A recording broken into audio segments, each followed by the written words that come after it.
So first and foremost, we want to thank you guys for coming out and responding to this awesome opportunity of celebrating family. Put your hands together for that. Once again, this is a family affair game night. The purpose of this is really to repurpose the structure of family. The family structure has lost its way, and we basically have to bring it back to its roots. So we can really see how we move amongst one another. Hey, so it's Pastor Sean here with Healing Haven of Atlanta, where y'all know we specialize in the healing and development of young men and young dads. Right here, I have a bunch of young men and young fathers that are in a leadership role. And as y'all know, I'm a leadership major, so we're going to start with this leadership concept. We want to define leadership as the ability to influence one person or a group of people towards a common goal. I have our guys here with us at Healing Haven as we are celebrating. What are we celebrating tonight, y'all? This is a family affair game night, so it's a family affair. So let me ask you guys, leadership, what does that mean to you? Leadership to me is experience of guidance. Basically, leadership is you understand what the need of everybody that's alongside of you and behind you. You have the understanding of it, and you are taking on the responsibility of protection for everybody. A leader understands the role. A leader is confident in the goods and the bads with the decisions that they're going to make, but they understand the long-term goals. So you got to stand on that decision, huh? You got to stand on that decision, and you got to be comfortable. Sometimes it's going to be the long road, but you know the end goal. And you got to have the confidence and the understanding to talk to the people that's alongside of you, behind you, to make them see the vision as well. And sometimes they won't see the vision, but through leadership, it develops. That vision develops. Man, how does that pertain to you as a dad, sir? Yeah, so for me, I always look at leadership as being a servant. When you serve others, you're concerned about their welfare, their well-being. You desire to see the very best in them. You look for their natural gifts, talents, and abilities, the things that they are inclined to be successful at, because those things are part of their purpose. And then you kind of encourage them in that direction, so that way they can, be the very best that they want to be. You feel me? So a lot of times, for you to be a proper leader, you should start to look at people's natural gifts and talents and abilities, and encourage them where they are, and stop focusing so much on the negative. Try to enforce all the things that are positive about them, because then that'll make them great. My father always set me down and said, a great leader always listens. Wow. Just because I may be good at something, don't mean I cannot take advice. There you go. He said, even that goes with your wife. You may be the head of the household, but if she makes a decision, and a good decision that you know is right, just because you're the man of the household, doesn't mean that you should just overstep that and change it and then drive y'all down into something There you go. that's miserable. So, just to piggyback on what they're saying, which is correct, 100%, but you still should be able to be a man and stand on that you be able to take advice. It's kind of like leading a pack of wolves. To me, kind of, I came from a big family. I got a big family myself. I have 7 boys, 1 girl. How many? 7 boys, 1 girl. I know that. I'm leading a pack. And I mean, leadership is a real tough job, but it's a responsibility thing. And with that being said, leading the pack, gotta make sure everything is intact. If not, things don't go objective, it's gonna go sour, left to right. It's all about family. A pack of wolves is always a family. It's one always a leader. And they follow. But with that being said, to good leadership, it takes family, it takes a pack, literally. And that's like what we got here. This is a pack. It's family. Good leadership deserves a whole, like literally, it's a blessing to have family, and that's we need family to keep it going. Without family, what are you gonna lead? There's no leadership. Leading yourself. Y'all heard that. Y'all know he a rapper. Y'all heard that. Lead the back. You gotta keep him intact. Good stuff. Josh, holler at us. What you think? Well, really, I'm new to all this, so I'm, right now, stepping into a role of establishing that leadership and taking over as a leader, stepping in, being there for my girl's son, and then we got one on the way, so just kind of getting ready for all that, But I mean, everybody has brought out really great points, like to what you were saying, how your dad said he was out as a household, but your mom still helped with that. My parents had a similar dynamic. My mom always said that, your dad's the head of the household, but I'm the neck. And the head don't move without the neck. So they got to be in one accord, So being on one accord, also I think with leadership, you got to set the example of the expectation. And that's not only in just what's expected, but also, everything that comes up, failures, hardships, things like that, how they're going to be held, how they're going to be handled. Us as men, we fail all the time, and how we handle that failure really kind of will, kind of helps build that, trust in that relationship, within the family dynamic. So that's really big too. Like I was telling Pastor earlier, when I have a male client to come in, I have to tell them, when you're born, you learn and you observe from your environment. It's the experiences that you go through in life that create your brain's interpretation, which creates your core beliefs and values, how you view yourself, others, and the world. So if you grew up in a household, it can be negative, it can be positive. You can interpret these things that may work for you in life, may not work for you in life. The main objective is understanding that that's the past and we move forward. That's what I have for you guys today. Awareness creates change. All right? Family. Family, what does family mean to you? Family means everything to me. I just can't see myself without my family anymore. Like, the visual I had a long time ago when it was just single me, like even when I came in this world, I had family. But now, like my immediate kids, I never thought that I had so many children, but they mean the world to me. Like, besides that, even my friends are family to me. So it's like, without them, I probably would be lost. Like, family means everything to me. Family give you purpose? All the time. That's the reason I wake up. I just love that. Like, that's my goal. Family. I got to make sure this is intact with my family. It has to work. Without family, like I said, you feel lost, senseless. Half the time, you probably just be like, oh, I got nothing to live for. But family is definitely a lovable environment. Like, you can have a bad household environment type of thing too. But at the same time, there's love. There's unconditional love, and there is love. With that being said, your family is who love you no matter if you're going through ups and downs. Family is what makes you pull together and make it happen. And since we talk about men, let me add to that then. When we talk about family, a lot of us, we grew up with that safety and protection of family, right?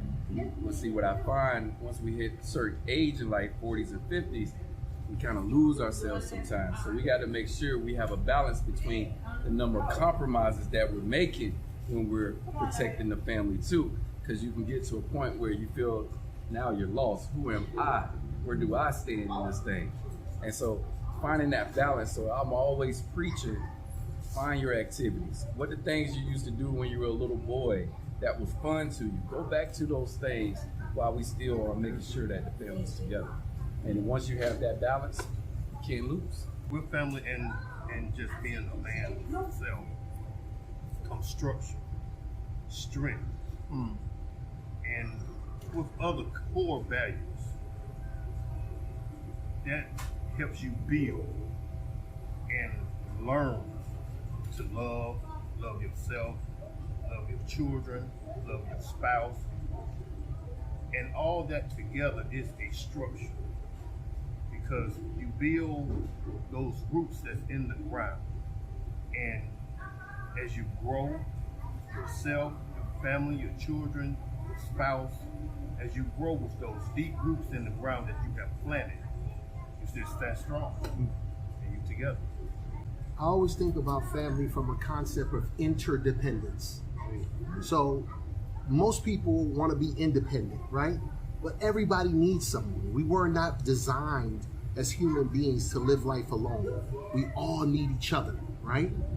In family, you don't want to be completely independent, right? Because then you're trying to act like you can do it on your own and you know you can't.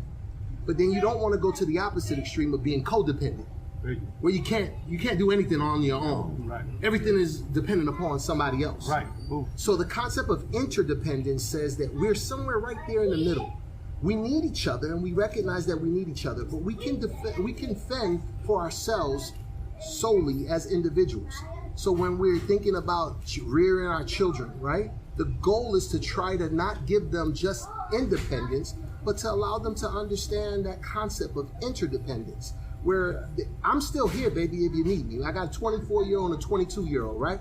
So I'm still here for you if you need me. But you can do that on your own, right? There's this concept of carrying a load and then carrying a burden. And there's a big difference between a load and a burden. A load is kind of like a backpack, Yeah. right? I wouldn't expect nobody to carry my book bag for me.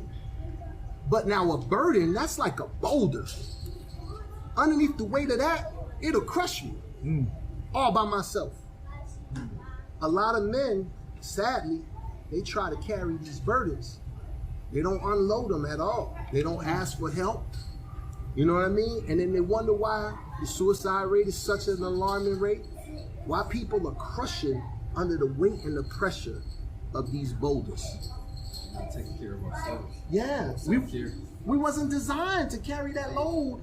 I mean, that burden rather, all by ourselves. I think the problem is we've been told that that's what we're designed to do.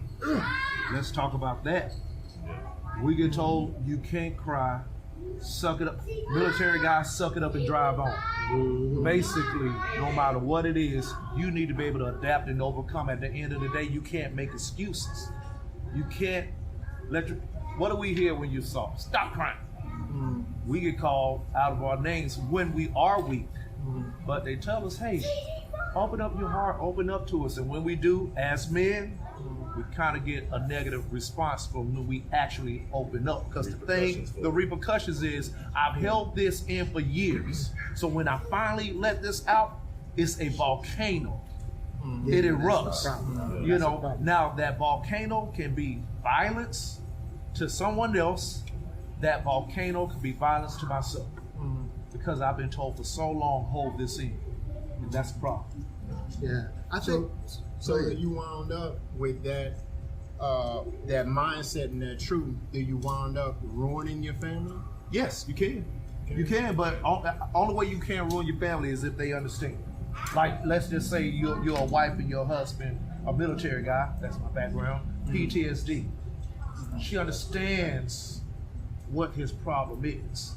Now, it's on them together, family, community, village, to help that person through. You can't leave nobody with that self-burden to figure it out for themselves. Unfortunately, that's what we've been told we have to do as men. I got you. We hear from the family, but it's from a distance. How often is that person really alongside us? Figuring it out like the long way. Right there. Through me crying. Through me trying to commit suicide. Through me even possibly being physical. Like it's a long road to recovery if you start your road further down the road than at the beginning of the road. That's why I feel like, to me, family is everything that's been mentioned, but it also goes outside of that as well. It's you know, this right here is family.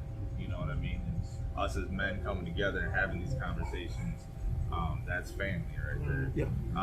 Us having these conversations like Donald talked about, you know, dealing with the things that we go through on an everyday basis, being able to let it out in a safe space and be able to talk about the hardships that we go through, and, you know, maybe get a little emotional with each other or whatever, and really break down those walls and those barriers, do the things that we shouldn't, that, you know, society says we shouldn't be doing or whatever, or, you know, there's a lot of people out there that push the topic of that men don't really talk to men.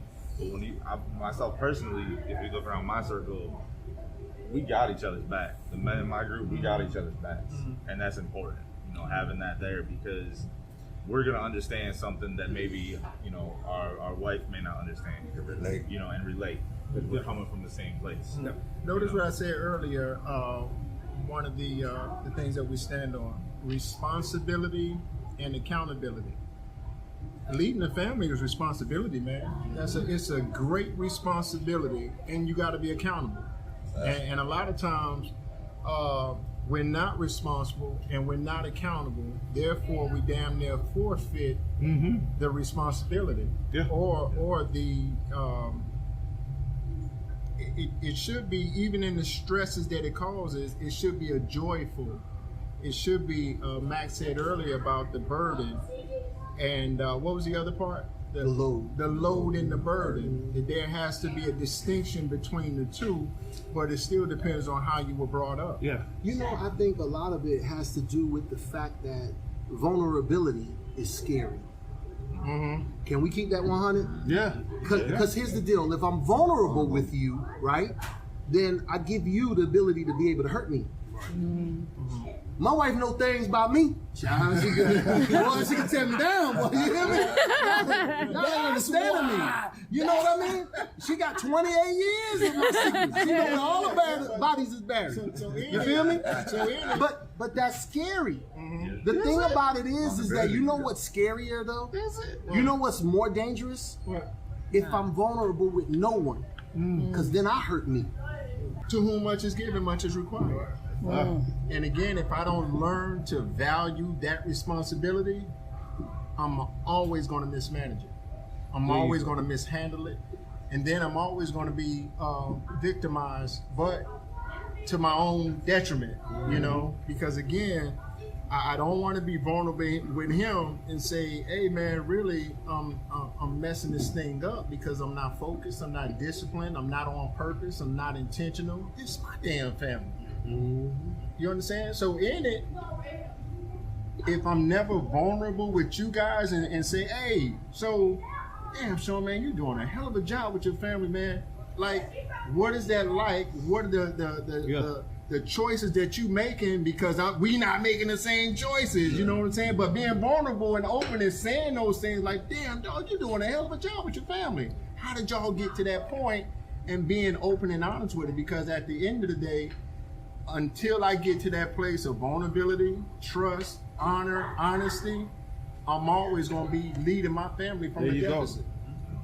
There you go. And accountability only work if you choose to truly be accountable to the other person. Meaning, if you don't choose to share, then how are we going to be accountable? I had an accountability partner one time, and we were supposed to be walking together. But bro, that brother ain't tell me nothing. You hear me?